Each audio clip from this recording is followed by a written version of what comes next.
Este programa, Historias de Gente Común, porque todos tenemos una historia, cuenta con el apoyo de las siguientes empresas rosarinas. Tengo una idea. La idea es el deporte. Sport 78. Rosarino por deporte.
Hola, ¿cómo le va? ¿Qué dice? ¿Cómo anda? ¿Sabe dónde está? Esto es Historias de Gente Común. Porque todos tenemos una historia. En este caso la de Juan Alberto Emilio Molinari, rosarino. ¿Cómo él se define? ¿Absolutamente rosarino o definitivamente rosarino? Pero nos va a contar de su vida y sabremos que estuvo acá, no estuvo acá, fue, vino. Tiene algo que ver con la televisión, tiene algo que ver con la radio, tiene algo que ver con el petróleo, demasiadas cosas. Don Molinari, el ingeniero Molinari. Primera parte, ahora.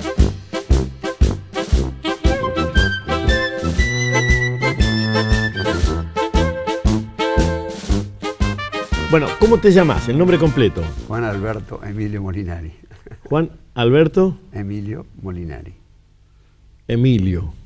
¿Y el Emilio dónde salió? El Emilio porque me quisieron poner Emiliano, como buenos italianos. Sí. Y bueno, no se aceptaba el nombre. ¿Emiliano no se aceptaba? No, y bueno, entonces quedó como tercero el Emilio, y mi hermano sí, después que nació 2 años después que yo, se llama Emiliano. Es un lío, yo me llamo Emilio, por eso te lo preguntaba. ¿Sí? ¿Pero debo ser más joven o fue en otro lugar que lo aceptaron al Emilio? El Emilio sí, pero el problema era Emiliano. El Emiliano, está bien. ¿Sos de Rosario? Soy de Rosario, y muy rosarino. ¿De qué zona? Bueno, a ver, yo nací en Barrio Belgrano. Caserón de Texas. Belgrano. Y el lío ese con la vía, que de la vía para un lado, el nombre de la vía para acá tiene otro. Sí, en Teniente Añeta, y casi esquina Mendoza, por ahí. Después, bueno, vivimos en varios lugares de Rosario, en realidad. Mi padre era muy movedizo. También después nos fuimos de Rosario, vivimos en Mendoza, vivimos en el Chaco. ¿Qué era tu viejo? Papá era un empresario, aventurero, siempre estaba detrás de sus negocios y de sus cosas, y aparte era un romántico, le gustaba escribir, un hombre de trabajo, un tano de esos, que me dejó muchas cosas desde el lado, digamos, de la responsabilidad, la honestidad, la perseverancia, el trabajo y trabajo. O sea, lo único que sabía hacer era trabajar. ¿Y por Teniente Añeta o por Mendoza? Teniente Añeta, al 1200. ¿Todavía había calles de tierra? Probablemente. Yo, no. Cero, no lo recuerdo. Tengo alguna foto por ahí, pero tuvimos poco tiempo ahí. ¿Y después dónde se fueron? Ahí papá trabajaba con la cerámica Alberdi, creo que tenía algo que ver con la venta de materiales y eso. Después nos fuimos a Buenos Aires, estuvimos 2 años en Buenos Aires. Después nos fuimos a Resistencia, al Chaco. Ahí nació mi tercer hermano. ¿Cuántos hermanos son? 3. ¿3 varones? 3 varones. Y después de ahí nos fuimos a Mendoza. Ahí papá hizo un emprendimiento con una pequeña fábrica de aceite muy artesanal. No le fue muy bien, así que sí, prensaban el aceite, lo filtraban. Y ahí aprendí muchas cosas, me enamoré de Mendoza, tengo muchos amigos hoy, siempre vuelvo con mucho cariño. Ahora, muchísimos años después, vos volvés a decir prensar y hay gente joven que, porque han aparecido los pequeños cultivos. Correcto, y las pequeñas emprendedores, emprendimientos que hacen la cosa, mantener esto artesanal, que no está mal. Sí. Hoy en Italia sigue siendo así. Conozco una persona ya fallecida, los hijos lo sigue el ingeniero Daniele, que compró una chacrita y tiene hasta su aceite, tenía, ¿no? Claro. Antes eso desapareció, después se fue todo para la... En las casas de nuestros ancestros en Italia, que todavía los visito en el Tasare, ¿eso dónde es? Es en el Piemonte, en el norte de Italia. Mamá es veneciana. Hijotero piamontese. Sí. Claro, genovesa a veces. Pero sí, más fama tiene el genovés. Los genoveses es peor. Peor, claro. Bueno, todos tienen su vino, así que tenés la obligación cuando los visitás de tomarte una copita de vino hecho fatto en casa, ¿no? Bueno, eso es así. ¿Y de Mendoza volviste? De Mendoza volví acá, bueno, ya, y ya nos establecimos, casi te diría definitivamente. ¿Por qué zona? Vivíamos en Pueyrredón, entre Ceballos y Montevideo. Pueyrredón 1557. Ahí papá tenía una fábrica de soda. ¿Barrio Parque sería ese, no? Claro. ¿Barrio Parque? No, Barrio Parque es del otro lado, digamos, del lado de Richeri y Suipacha. Esto te diría que es el centro. La zona de las casas de Don Hilarión, que también hizo casas por ahí. Muy lindas casas, muchas casas de Los ferroviarios también tienen muchas casas. No, por el lado de Uruguay no, te voy diciendo por el otro lado. Sí. Pueyrredón. Sí, muchas casas racionalistas sobre Pellegrini, sobre Pueyrredón, así, es muy particular el barrio. Muy lindo. ¿Y la escuela? Bueno, la escuela iba a la Dante Alighieri, obviamente. Ahí aprendí, junto con lo que aprendía en casa, el italiano. Y bueno, hice toda la primaria, lo que restaba de la primaria, hice tercero, cuarto, quinto y sexto grado en la Dante Alighieri. Así que también era prácticamente en el barrio, papá tenía una fábrica de soda ahí. Así que, bueno, yo lo ayudaba en el trabajo. Eso fue mi niñez de la primaria. ¿Eras bueno en el fútbol? Bueno, mirá, me gustaba mucho el fútbol. Y llegué a practicar en la quinta o la sexta de Newell's. Bueno, me dieron tantas patadas que se ve que no estaba hecho para ese deporte, así que... abandoné rápidamente, y aparte no debo haber sido muy bueno tampoco, pero me habían probado, es decir, me divertía mucho, jugábamos. Los picados que se armaban en ese barrio, todavía hoy los tengo en la cabeza como si fuese un recuerdo que me lo llevo siempre. ¿Sobre calle Pueyrredón? Jugábamos sobre calle Pueyrredón, jugábamos en Pellegrini y Pueyrredón, donde está la Calecita, frente a la Calecita, donde, antes de que empiece el Rosedal, bueno, ahí había una canchita famosa, después teníamos la cancha de Alvear, entre Montevideo y Pellegrini, atrás del Castañino. Bueno, ahí teníamos otra canchita que jugábamos desafío con la barra de todavía se reúnen a jugar atrás del Castañino. Todavía ¿Ah, sí? el descampe, están los árboles sobre Alvear, en ese descampe ahí frente en ese despeje que hay en realidad frente al Castañino. Ahí sí, la otra vez pasé y había gente jugando. O sea que a lo mejor son sombras tuyas dando vueltas. No, bueno, yo no era, te vuelvo a repetir, de los buenos, ahí había tipos que se destacaban y mucho, pero se armaban en partidos realmente increíbles, era una obsesión el fútbol. ¿Y te quedan amigos de esa primaria o de esos picados? Vos sabés que muy poco, pues yo después me fui, apenas terminé la secundaria, me fui a trabajar a YPF al norte, a hacer exploración geofísica, es decir, y mi adolescencia fue bastante... laboriosa, diría yo. ¿Pero te fuiste ya recibido de ingeniero? O... No, hice un intervalo como técnico, me prepararon como técnico geodesta, fui a hacer exploración geofísica, estuve a cargo de una comisión a los 19 años, una comisión de prospección geofísica. ¿Petróleo en el Chaco? En Salta. En Salta, En Salta. Sí, conozco muy bien todas las picadas, hemos abierto picadas en lugares donde, te estoy hablando del año 67. O sea, tardé 3 días en llegar a Salta. Fue una cosa, un viaje increíble. En tren, nos quedamos tirados en el medio de la vía, se paró el tren, había llovido, estaban camiones encajados en el barro, bueno, tuve una odisea hasta que llegué a Tartagal, que era mi destino final, que prácticamente había cruzado medio país. Y bueno, ese intervalo, digamos, me alejó un poco de mis amigos también de acá. Volví después para estudiar ingeniería y bueno, en realidad no era mi destino quedarme a trabajar en la industria del petróleo, ¿no?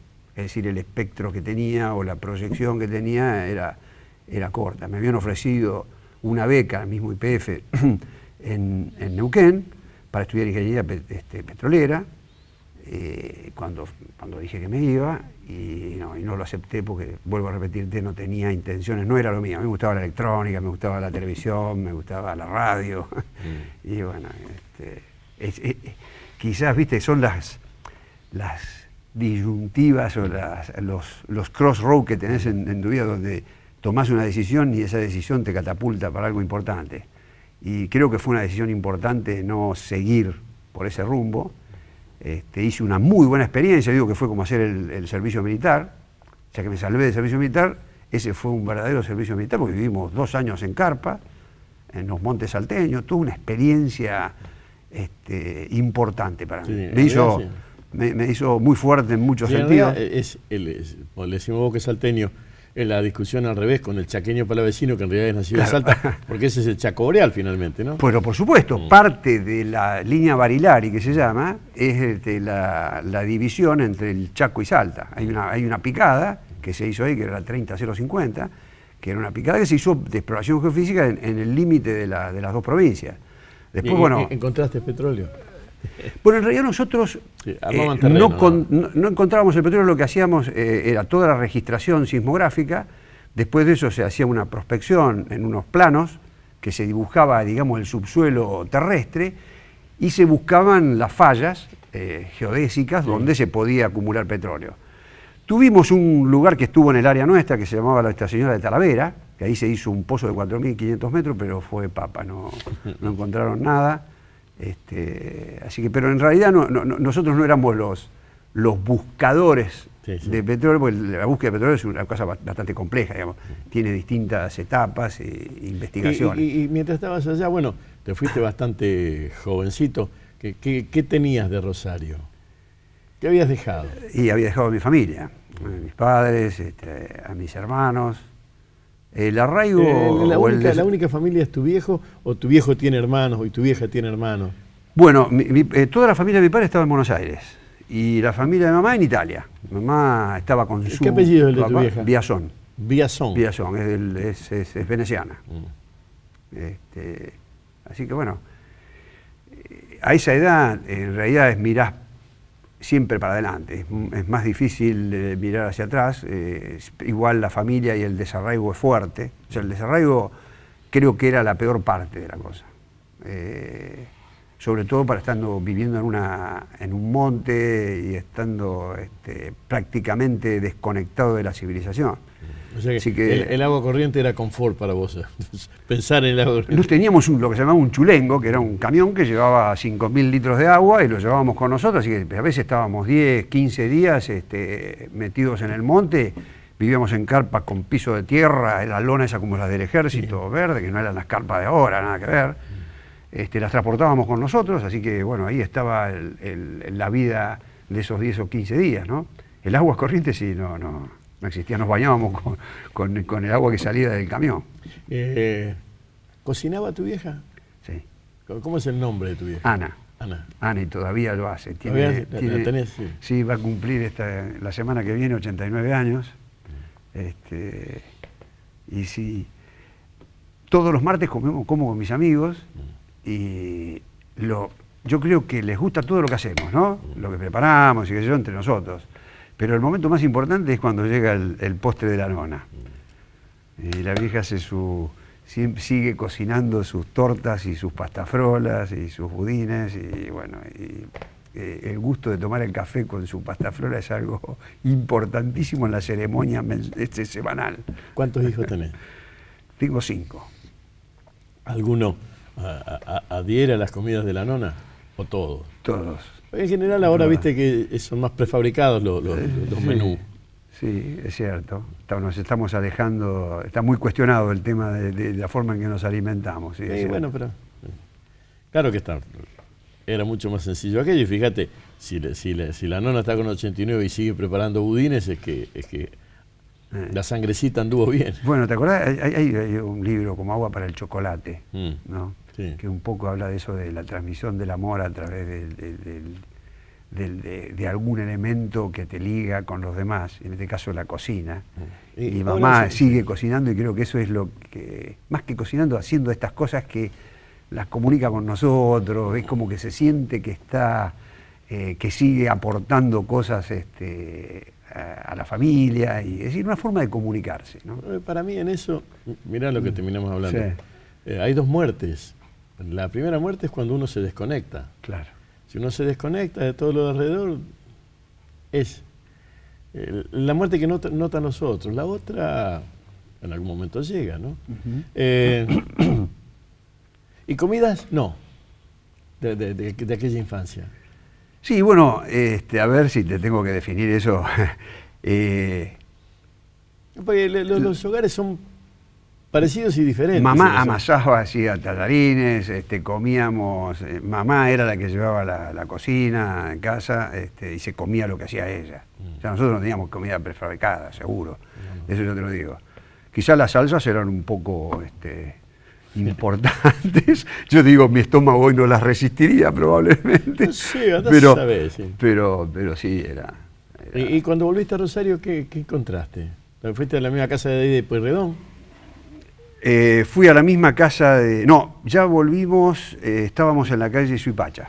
Suipacha entre Riobamba y La Paz. Ahí papá tenía una empresa de transporte. Así que volví ahí. Yo empecé a estudiar el preuniversitario estando en Salta. O sea, me preparaba casi como un alumno libre, digamos. Me había venido acá, me había llevado las cosas que necesitaba para rendir el preuniversitario. Que se hacía en el Politécnico en esa época, así que después vine, cursé parte del preuniversitario, la parte final, bueno, después rendí, ingresé a la universidad. ¿En qué año más o menos? Eso fue en el año 68.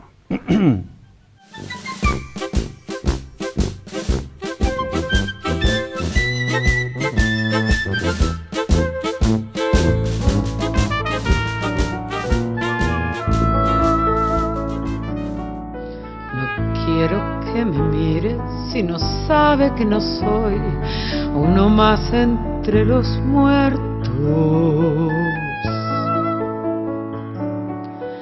No quiero que me mire si no sabe que mi vida está en sus ojos, justamente. No quiero que me mire quien ignore que al mirarme yo creo y me levanto por encima de la gente, que tengo voces y subo y toco el cielo, y vengo y aquí estoy porque me miran. Yo soy el monumento. No quiero que me toque si no sabe que soy de dura piedra de otros tiempos. No quiero que me toque si no sabe que preciso latir por esos dedos. No quiero que me toque si ha olvidado que al tocarme parezco un trozo de madera, un barco y una vela, un tren, un avión, que voy corriendo, que resurjo en latidos de amores que me tocan. Yo soy el monumento. Yo quiero que se sepa que nunca estuve quieto. Yo quiero que se sepa que sigo siendo un sueño. Yo quiero que me mire igual, que fuera un cielo, el cuento que contaban del sol y los cuadernos diciéndome en sus versos que soy una bandera, que soy una esperanza como la vez primera.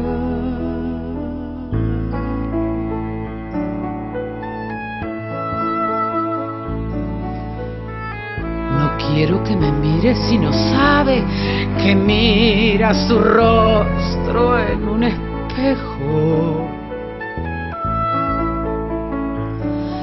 Yo quiero que me mire recordando que soy como la gente.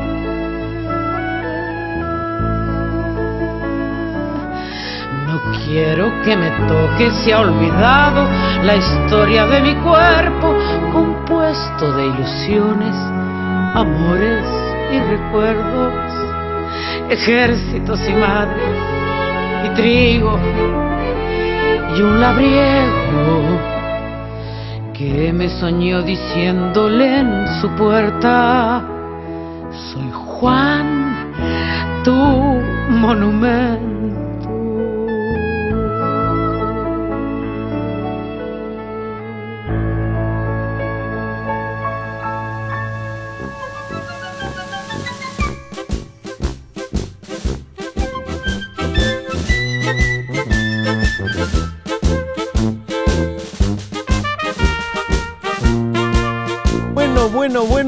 Bueno, estamos con Juan Alberto Emilio Molinari. Ya nos explicó lo de Emilio y Emiliano y su origen piamontés o piemontés, como nunca se ve si es el Piemonte y con una mamá veneciana. Pero él es un hombre que estuvo acá, vino, se laburó todo para recibirse y estamos charlando de esas cuestiones, de cómo era la vida allá, 60, 70, 80, en Rosario, y cómo era la vida de un tipo que básicamente laburaba y estudiaba en una ciudad que entendía eso de un modo. Bueno, él nos lo va a contar. Es parte de la historia de Molinari, parecida y diferente, historias de gente común. Porque todos tenemos una historia. Segunda parte de Molinari, señor director, ahora.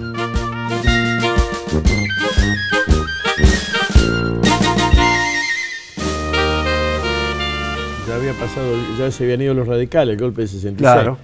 Claro, ya se venía. Y te tocó la división, ya era UNR, comienzo de la Universidad Nacional de Rosario. Exactamente. Sí, grandes profesores, conocí personajes muy importantes. Y después, bueno, vino la época de los 70. Vos quizás lo conocés a Juan Carlos Martini, que teníamos. Sí, sí. Él me ayudó mucho cuando me fui con la lectura. Me acuerdo que me trajo varios autores y me los llevé conmigo, así que estaba de Cortázar, Ramiro Sáenz, qué sé yo, mucha Macedonio Fernández. Estoy tratando de acordarme de todo lo que él me aportaba, tenía la librería Signos. La librería Signos, él la tenía, primero la tenían en la Galería de Favoritas, chiquita, y después se pasaron a calle Córdoba y Corrientes y Paraguay. Sí. Y ahí la tenían con Radef y en esas Signos ayudaba también Huguito Diz, eran los tres que estaban. Claro. Sí, Juan Carlos Martini, de la revista Boom, de la revista Zoom. Sí, bueno, los 700 monos. Exacto, sí. Hace poco. Sí, con Nicolás Rosa, Shore, él, sí. ¿Hace poco qué? Hace poco hicieron una retrospectiva de los 700 monos, estuvo muy interesante. Y a mí me golpeó mucho porque era una cosa muy reducida, se juntaban en el Savoy, que yo los miraba por la ventana en realidad, porque eran los intelectuales o los escritores de la época, gente joven, un poco más grande que yo, y de golpe remover todo eso, sí.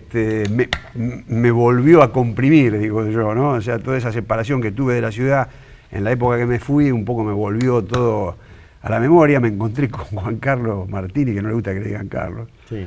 Después de 40 hay años. Hay otro escritor que se escribe igual. Hay otro Juan Carlos Martini que también escribe. Después de 40 años y nos sentamos a charlar así como estamos charlando ahora, en Buenos Aires. Sí. Y de ahí surgió la idea de escribir un libro a Juan. Y escribió Rosario Express, ¿no? Donde relata gran parte de toda la historia, de la poca historia, de todos los contactos que tuvimos, que bueno, que tuvo que ver con la política, cuando estaba fuimos me acuerdo que no sé por qué razón terminamos en un meeting que hacía Solano Lima, ¿te acordás? Con Cámpora, en la bajada de Sargento Cabral. Sí. Bueno, y empezamos a rememorar un montón de cosas que yo nunca estuve metido en política. Ellos estaban con otras ideas, digamos. Sí. Yo tenía la cabeza puesta más en el trabajo y en la producción, digamos. ¿El 68 también es el año del Rosariazo? Claro. Ya volvimos un poco atrás, digamos. Sí. Sí. No. Juan Carlos Martini, para completar esta parte de la bio de otro. Sí, exacto. Se tuvo que ir, ¿no? Ante las amenazas se tuvo que ir. Se tuvo que ir a España, creo que se fue a Barcelona. Sí. Estuvo 10 años después. Bueno, ¿y estudiabas entonces y con qué te pagaba los estudios? ¿Laburando con el viejo? Mirá, tenía de todo un poco. Porque en realidad empecé a trabajar en Canal 5 en el 72, perdón, en el 70, oficialmente en el 72. Empecé en el 70, que había regresado acá a fines del 68, o sea, hacía un año que estaba acá. Así que me costeaba los estudios con mi trabajo en el canal, que trabajaba de noche, fue muy duro toda esa parte. ¿Qué hacía? Y estábamos armando el control de estudio y el estudio nuevo. ¿Laburabas de noche? Trabajaba de noche, estudiaba. También estudiaba, después me tuve que cambiar de universidad porque hice hasta tercer año en la UNR. Me fui a la tecnológica porque eso me permitía trabajar. Así que los 3 últimos años los hice en la tecnológica. Fue bastante complicado porque tuve que rendir equivalencia, pero era la única salida que tenía. Y lo ayudaba a mi padre con el transporte. Después ya se quedaron mis hermanos a cargo y yo me ocupé, digamos, de mi estudio y de mi carrera en el canal. Después terminé también estaba como docente auxiliar en la universidad. Ahí estuve. ¿De qué compañeros te acordás de esa época? ¿Seguías viviendo, ahora me siento en Suipacha? En Suipacha. Bueno, el que más recuerdo era José Luis Micheletti, que fue mi compañero, te diría casi como un hermano, porque estábamos todo el tiempo juntos estudiando, gastamos muchísimas horas, a veces estábamos hasta 14 horas estudiando. Y con él hicimos una relación muy, muy fuerte. ¿Hasta para abecedario estaban juntos? Probablemente, sí. Él era cura, era seminarista, sanfranciscano, como Francesco. Sí. Y bueno, y dejó sus hábitos y se metió no es franciscano, es jesuita. Jesuita, perdón. Sí.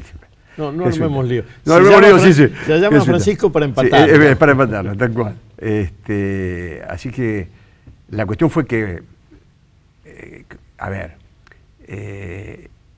él estaba descubriendo también parte de la vida por fuera del seminario, junto conmigo, que lo ayudé en algunas cuantas cosas y él me ayudó en otras, porque era un tipo muy pensante, muy inteligente. Nos potenciamos para hacer la carrera juntos. A mí me ayudó muchísimo tenerlo a José Luis de compañero, porque para mí era muy fuerte, viste, tener que trabajar y estudiar, ¿no? Y claro. ¿Y familia todavía no? ¿O ya estaba misturado? No. Me casé en el último año de la carrera de ingeniería. Todavía me faltaba un año. Ya hacía 8 que estaba de novio, así que me estaba intimado. Rosarina. ¿Y por dónde paseabas en esa época? ¿O no paseabas? Claro, laburo a la noche. ¿Qué sitios había para abrir la cabeza a otra cosa? La cancha de fútbol ya me decís que no. ¿Practicaba otro deporte? Mira, jugaba esos tipos de paletos de frontón. Sí. Bueno, papá jugó a la pelota paleta mucho tiempo. Lo mío es intuición, ¿no? Mirá qué bien. Papá jugó a la pelota paleta mucho tiempo.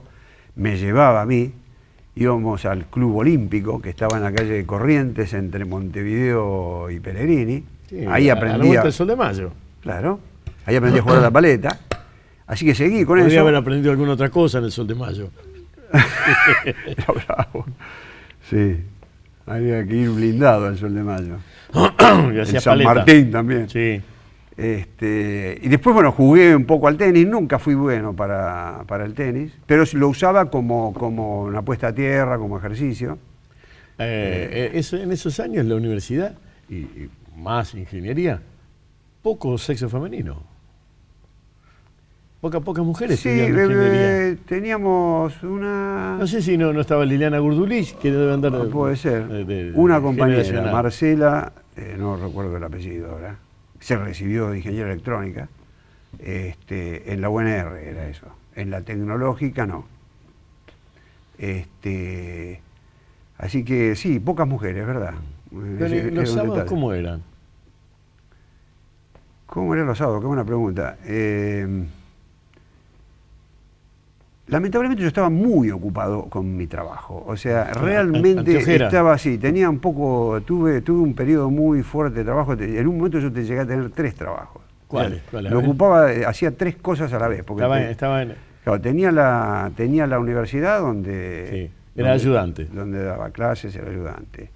Y tenía el trabajo en el canal y además era jefe de becarios de la Universidad Tecnológica. Hicimos un proyecto por el cual, y un convenio con la Municipalidad de Rosario, por el cual manteníamos los hospitales que dependían de la Municipalidad de Rosario. El Clemente Álvarez, lo que era la asistencia pública, sí. la Martín, el Sáenz Peña y el Vilela. Me fue muy bien con ese grupo, hicimos cosas importantísimas.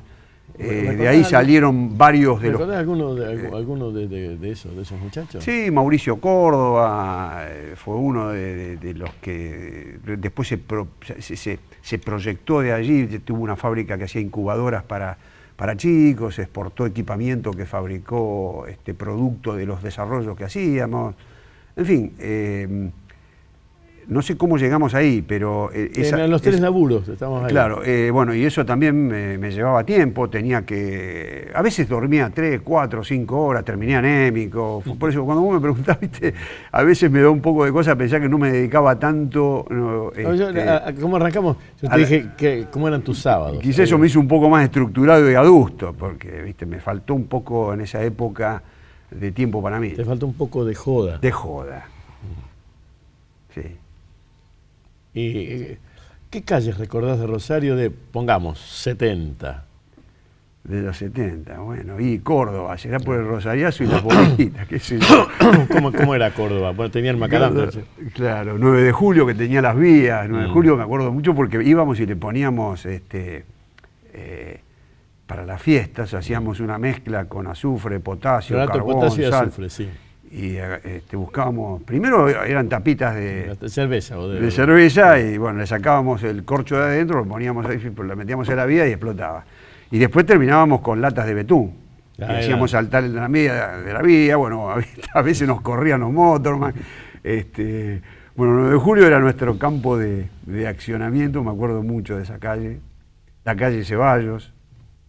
Calles con árboles. Sí, calle Pueyrredón, Alvear. ¿Venías caminando hasta el centro? Sí, siempre fui de poco ómnibus y si no iba caminando iba en bicicleta. A la escuela iba en bicicleta, creo que era el único que iba en bicicleta. Estaba a 7 cuadras, pero me iba en bicicleta. Sí, una hermosa ciudad teníamos. Bueno, ya estaba el monumento, de hecho. Sí, ¿Era un eje claro. el monumento en esa época? No tanto. No lo recuerdo de esa manera, digamos, pero sí, claro, siempre fue, no podemos dejar de ver así un poco el foco de Rosario. Rosario, el monumento a la bandera. Hoy, no sé, por suerte para nosotros creo que eso cambió un poco. Es medio como un ícono para las manifestaciones, ¿no? En esa época, no sé, me parece que no.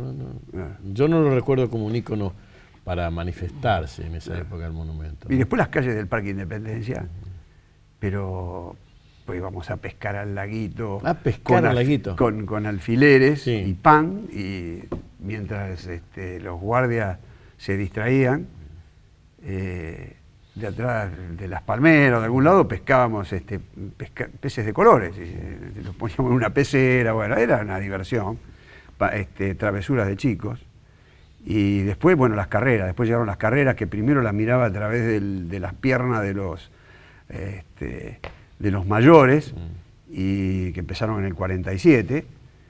Ahí realmente me marcó mucho eso, por alguna razón. Viste que todos, los chicos tienen ídolos y hoy andan con, qué sé yo, con muñequitos, y nosotros en esa época estaba Superman y Batman, y bueno, mis ídolos empezaron a ser los automovilistas, los pilotos de auto. Esa era como una cosa muy especial que se despertó ya de muy chico en mí. ¿Y tenían los autitos, trabajaba con los autitos? ¿No? Sí, claro que trabajábamos. Hacíamos carreras con autitos que comprábamos en Pratolongo, que era una librería que estaba en Córdoba, sí, entre Alvear y Santiago. Más de 100 años el Pratolongo. Y eran como los autitos de TC. Venían huecos y nosotros fundíamos plomo, que sacábamos de las cabezas de los sifones de papá, que era de estaño y plomo. Fundíamos una base en la tierra igual al interior del auto, le metíamos ese peso, después plastilina para sostenerlo, y con ballenitas le hacíamos la suspensión, y con tapitas de la penicilina, las tapitas de las infecciones, hacíamos la rueda de goma, y corríamos unas carreras fantásticas en Ceballos y Pueyrredón, pero eran multitudinarias. Sí, teníamos un circuito ahí en la vereda que era fantástico. También hice, yo muy chapucero, pero andaba con esos. Los autitos eran como los de turismo de carretera, los que te digo. Exacto. Pero después aparecieron, un chico tenía, unos que tenían las suspensiones hechas, eran como de un plomo hueco y adentro yeso. Ajá. Y tenían la suspensión afuera, muy lindo, muy caro eran esos autitos. Que bueno, eso no era para nosotros, ¿no? Lo nuestro era... No, yo los veía, nunca los tuve. Los teníamos que fabricar porque no teníamos recursos, pero hacíamos algo muy parecido. Decime, y para las curvas le ponían la rueda más grande. Claro, exacto. Doble.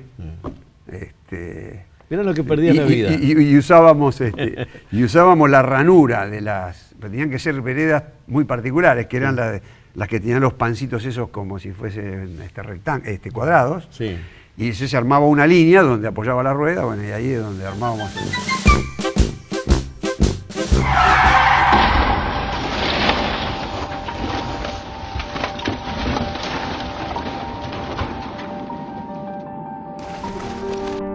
Para la moto. No lleves niños menores a 10 años. Más de 50 operativos de control por semana. Nosotros te cuidamos, cuídate vos también. Municipalidad de Rosario.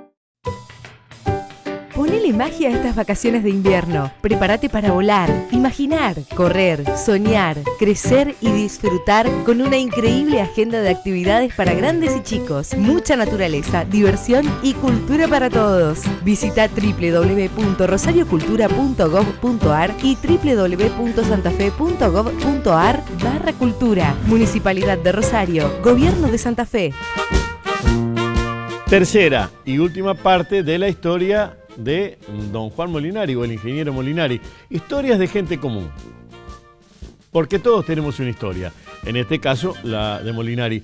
Entramos ahora en la fase definitiva de sus amores. Y sus amores es el auto, la carrera de autos muy particulares, como él mismo nos cuenta. Y no sé, arrancamos con Napoleón, vamos a terminar con la Ferrari y vamos a terminar con Rosario, porque antes, durante y después, el eje de su vida ha sido esta ciudad. Tercer y último tramo de la historia de Molinari. Señor director, ahora.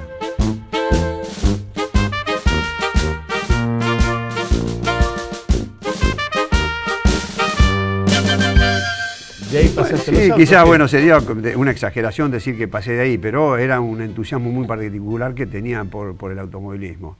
Y lo seguí después desarrollando con la mecánica, me gustaba, siempre como hobby tuve la mecánica, no la electrónica, si bien en una parte de mi vida viví de la electrónica, con las radios a válvula, que las reparaba, y, en fin, etcétera, etcétera. ¿Las radio a válvula? Tampoco me pude dedicar al automovilismo, por la misma razón. ¿Seguís teniendo alguna radio a válvula? Sí, tengo una pequeña colección de radios que incluyen radios a galena, que las conseguí en Estados Unidos, porque acá prácticamente no quedó nada. ¿Y las válvulas las haces andar? Sí, andan todas. Sí. Me acuerdo una que tenía, que con un lápiz había que tocarle la caperuza de una... Claro, la frecuencia intermedia, sí. Sí, tenían un copete. Sí. Sí, tengo una linda colección y funcionan todas. Hay radios, tengo radios desde el año 20 hasta los 80. Y arrancamos para los autos. Seguimos con los autos con la rueda de penicilina, las ruedas de Squibb. Sí, tal cual. ¿Y cómo pasamos de la radio? Te hago más coleccionista de autitos que de radio. Probablemente, sí. Quizás, bueno, mi pasión, digamos, de juventud fue el automovilismo y es el automovilismo todavía. Estábamos en que ponías los ojos por entre las piernas de... Lo otro tiene que ver con mi profesión, tiene que ver con lo que hice yo en mi vida profesional y en mi trabajo. Y bueno, esos recuerdos, esas cosas que me permitieron, yo hice parte de mi arranque y de mi sostenimiento cuando estudiaba reparando radios y armando radios. Entonces un poco, eso no te lo podés olvidar. Sí, me gusta, no soy tan nostálgico como se puede pensar. Puedo romper con eso rápidamente, pero me gusta verlas, me gusta... Coleccionar no quiere decir llorar, de última. Te conté la anécdota que cuando recibí una de una Zenith, que la había estado esperando mucho tiempo, eran 3 radios a válvula, que me mandó un amigo que tengo en Estados Unidos, Phil Bartels, que es un ingeniero nuclear, que se retiró y lo único que hace y que se dedica es a la radio. Bueno, yo quería una Zenith en particular, me la consiguió, me la mandó. Llegó sábado a mi lugar ahí, las puse, la encendí, funcionaba, sintonicé la radio, ¿a quién escucho? Al Bigote Acosta. Digo, pero esto ya viene con un programa antiguo también, estaba cargada con el programa. El chiste fue ese, ¿no? Con un programa muy malvado. Claro. Vas a sufrir. Y bueno, mirabas los autos, las carreras de auto en el parque por entre las piernas de los mayores. ¿Y cómo te colaste? No, colarme, en realidad tuve que esperar para colarme. Si vamos a usar el término colarse. ¿Por qué? Porque de la misma forma en que me tuve que ocupar de mis estudios, de mi supervivencia, no me pude realmente meter dentro del automovilismo. Quizás si me hubiese metido de joven en el automovilismo, la cosa hoy sería distinta. Estaría hablando de estar retirado. Y hoy estoy más activo que nunca con el tema. Bueno, pero empecé a los 50 años. Ya tiraste 2 contrafactismos. A ver. Un contrafactismo, no terminaste en el petróleo y en YPF. Correcto. Entonces, lo que hubiese sido, ese es un contrafactismo. Y ahora el segundo, si te hubiese dedicado al automovilismo de joven, hubiese terminado corriendo o anda sabe qué. Es muy probable. Tanto que estoy corriendo hoy, digamos, pero vuelvo a repetirte, había que pertenecer a otro espacio, a otro nivel para poder... Claro, lo que pasa es que una cosa es el hobby del autito de plástico en Pratolongo. Por eso hay un salto cuántico importante. Sí. El automovilismo estaba reservado para... Bueno, pero de esa mirada en el parque, la otra mirada que siguió, ¿dónde apareció? ¿Dónde fue? ¿Cuándo fue? Con el automovilismo. Curioso, buena pregunta. Una tarde cualquiera, yendo por calle Córdoba, un viejo Ford 32B, los B eran los que siguieron al Forá, estacionado, con un tacho encima, te estoy hablando a principios de los años 80, y me paré a verlo, y lo compré por $100. No sabía qué iba a hacer con el auto. Chao. Amor a primera vista. En la fábrica de soda, papá tenía 2 motores de Forá porque tenían un camión Forá.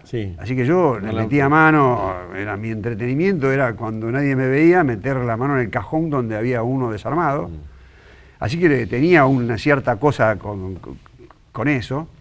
Y bueno, me llevé el auto y dije, bueno, lo voy a restaurar. Lo empecé a mirar y me di cuenta que no era el Ford lo que yo quería, que era un Chevrolet. Entonces, en el mismo lugar apareció un Chevrolet 32, qué sé yo, 6 meses, un año después, devolví el Ford B y seguí con el Chevrolet. Bueno, y así empecé, que me costó $300. Pero espera, ya había una selección de... Mirá, con los autos del 32 querías un chivo y no un Ford. ¿Por qué tanta locura?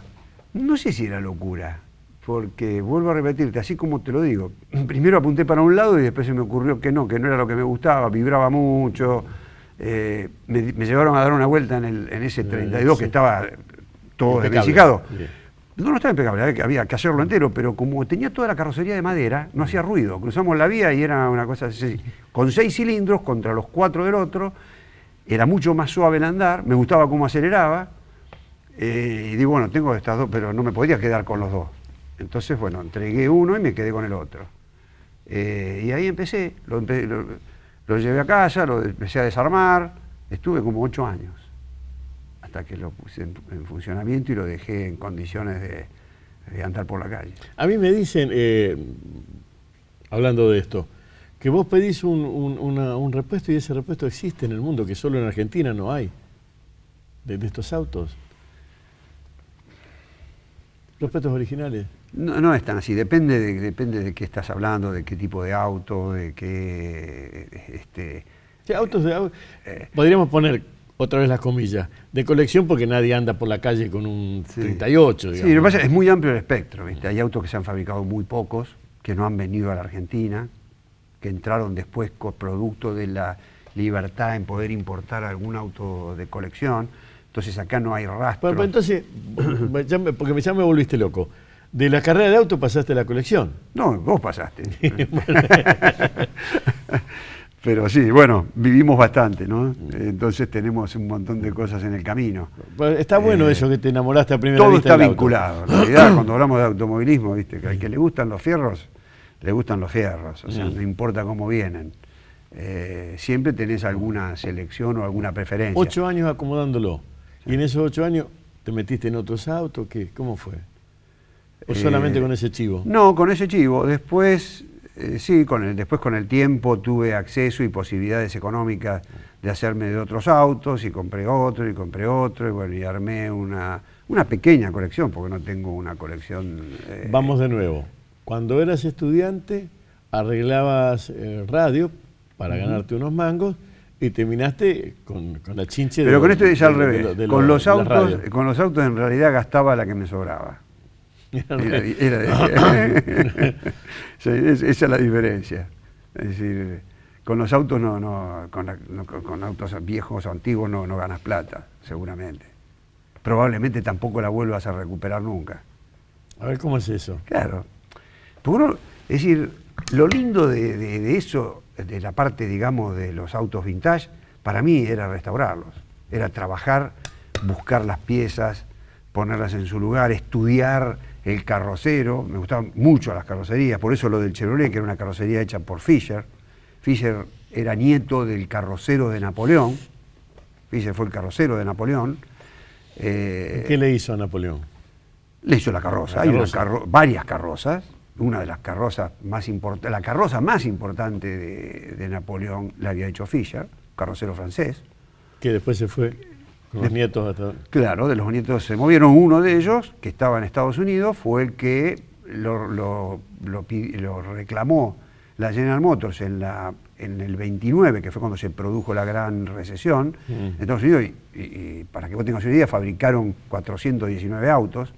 Nada más. En esa época, en ese año, en el 32, y le pidieron a Fischer que les diseñara. Arreglame, 419, ¿es poco o es mucho? Es muy poco. Ah, está bien. Pero es lo que muy pensé. poco. Sí. De 120.000 que hacían en el 28, o 200.000. Era un modelo en particular, ¿no? Del Phaeton. Ellos fabricaban 5 o 6 modelos, había otros modelos que habían fabricado más. Así que le reclamaron a Fischer un diseño, porque Fischer diseñaba para Cadillac, que eran autos lujosos. Sí. Estos eran autos de $400. Entonces, para salir de la poca demanda que tenían, quisieron ofrecer un producto superior. Por eso me enamoré del auto, porque realmente tiene algo más de lo que tenía... Ya era un auto de diseño, o sea, era un auto... Exactamente. Tenía unas ventanitas cromadas que se abrían en el capot, los 6 cilindros, el carburador continuo descendente. Un auto de serie, pero de diseño, vendría a ser la locura. ¿Sí? Y barato. ¿Y automovilismo? ¿A correr? A correr, bueno, primero... Vos corrés. Estoy corriendo en una categoría amateur que organiza la AS, la Asociación Argentina de Automóviles Sport. ¿Qué categoría es? ¿Categoría de más de 60 años? No, yo soy el más antiguo de la categoría, por no decir el más viejo. Ahí corres con cualquier edad, digamos, ¿no? Se llama el turismo mejorado, antes se llamaban Exo J, en la época de los 70. Estos autos están preparados hoy y obviamente corren mucho más fuerte que lo que corrían en el 70. Es como el turismo carretera. Lo único que tienen de antiguo es la cáscara. Es una categoría económica para incursionar, muy competitiva, hay más de 30 autos. ¿Qué auto corres? No Corren Peugeot 404, Fiat 1500 y Alfa Romeo Giulia en particular. Hay una Giulia que está corriendo con nosotros. Los demás son todos 1500. Los Milky. Y Peugeot. Los Milky. ¿Y el Peugeot 404? Y el Peugeot 404. Todo tiene cromadito estos que me decís. No, bueno, está. Claro, pero están sin cromaditos. No, pero me refiero, cuando tenían esas liñitas en los bordes. Los dos tenían esa dibujo. Y bueno, fueron un símbolo acá, ¿no? En los 70. Había una gran rivalidad, además, y eso se ve hoy porque tenemos muchos entusiastas, mucha gente que los va a ver. ¿Y en Rosario eso cómo se combina? Yo corro generalmente en Buenos Aires. Acá en Rosario corremos una sola vez. Pregunté mal. ¿En Rosario esto existe? Porque vos vas por la calle, hola, la gente que te conoce, pero hay un lugar, una peña, un cenáculo, una iglesia donde van a rezar. Sí, está el Club de Automóviles Históricos de Rosario, del que soy. Ahí está, tenía un loco amigo, el otro día lo crucé, que se llama Jacinto Moresco, que una vez tenía auto viejo. Pero esos autos viejos, pero lo de correr. Pero Rosario no es una ciudad entusiasta de los fierros clásicos. Que el tema del automovilismo deportivo, lo que vos llamás carrera, es muy individualista en realidad. O sea, es muy difícil encontrar. Antes se hacían las peñas, en la época de Popi Larrauri, de Juancito Zampa. La peña de Zampa siguen jugando al truco los miércoles. Sí, personaje. Que come con nosotros los martes. Se ve que todos los días tiene una peña. Tiene una distinta, claro. Y esas peñas se juntaban para ver cómo ayudar al piloto. Sí, y en las poblaciones medianas, los pueblos. cada población tenía un ídolo con eso, pero acá en Rosario eso no. Eso era muy nuestro. No, acá en Rosario no, y te vuelvo a repetir, o sea, es verdaderamente, cuando estás arriba del auto estás vos solo, y tenés que, ¿viste? Es una actividad quizá bastante... Párate ahí. Esto que decís, a mí me pone gordo.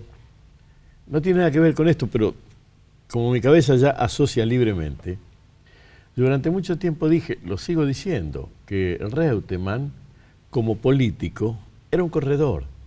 Y el corredor está solo en su habitáculo, no tiene a nadie. Y cuando se baja dice, no anduvo la bujía, se rompió el carburador. O sea, nunca es culpable porque él está manejando. El resto son cosas que fallan. La interpretación de la política de Reutemann, falló tal cosa, falló tal cosa. Él no falla. Y está seguro que no falla porque él va conduciendo. A no ser que choque. Y aún así a veces choca por culpa de otros. Pero esa mentalidad de solitario, yo la explicaba por imaginación. Pero efectivamente es así, va solo. O sea que cuando vas manejando, vas solo. Y si se te suelta una tuerca, se te suelta una tuerca. Y solo y de altísima concentración. O sea, cuando vos ves la actitud del piloto, el piloto se cierra antes de correr y después, o sea, ahí no. Por eso es que es muy difícil armar un club de pilotos.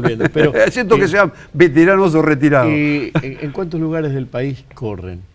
Más o menos. Corremos. Este año, por ejemplo, corremos en La Plata, en una carrera doble, que es una doble jornada, sábado y domingo, que fue el fin de semana pasado acá en Rosario, en Río Cuarto, en Córdoba, Potrero de los Funes, en San Luis, y mayormente en Buenos Aires, en el Autódromo de Buenos Aires, que tiene varios circuitos. Ahora va la pregunta de cierre. Sí. En todos esos sitios, arrancamos esto diciendo que vos estabas orgullosísimo de ser rosarino. En todos esos lugares, cuando te dicen, Molinari, rosarino, ¿qué vendés vos? ¿Cómo decís? Sí, Rosario, ¿qué es? Vendo a Rosario y con mucho orgullo. ¿Y qué es lo que vendés? Vendo mi ciudad, vendo a mi gente. A veces hago un esfuerzo particular en resaltar las cosas buenas que se hacen en nuestra sociedad y en Rosario, que pueden ser ejemplo para aplicar en otras partes del país. Y lo digo con orgullo y lo digo en serio. Hemos transitado muchas cosas por Rosario, pero hemos estado viendo también hemos visto y vemos que se pueden hacer cosas muy buenas y que son ejemplos que pueden tomar los demás. Insisto con eso. Y cómo ha progresado Rosario en los últimos tiempos también para mí es un motivo de orgullo. Y lo dicen todos, todos mis compañeros de andanzas, cuando vamos por todos estos lugares que te estoy comentando, dicen, uy, vamos a Rosario, todos quieren venir a Rosario. El club me dice, usted sabe una cosa, vamos a Rosario porque perdemos plata para ir a Rosario, pero tenemos que ir porque todos los pilotos quieren ir a Rosario. Entonces, bueno, eso me infla un poco, como rosarino. La recontra última. A veces los corredores le ponen un nombre al auto tuyo. ¿Le pusiste algún nombre vos? Bueno, sí. Yo tengo una digamos, Uy, qué vueltas que estás dando. Sí. No te lo puedo decir el nombre. Bueno, listo. Gracias. Este programa, Historias de Gente Común, porque todos tenemos una historia, cuenta con el apoyo de las siguientes empresas rosarinas. Tengo una idea. La idea es el deporte. Sport 78. Rosarino por deporte.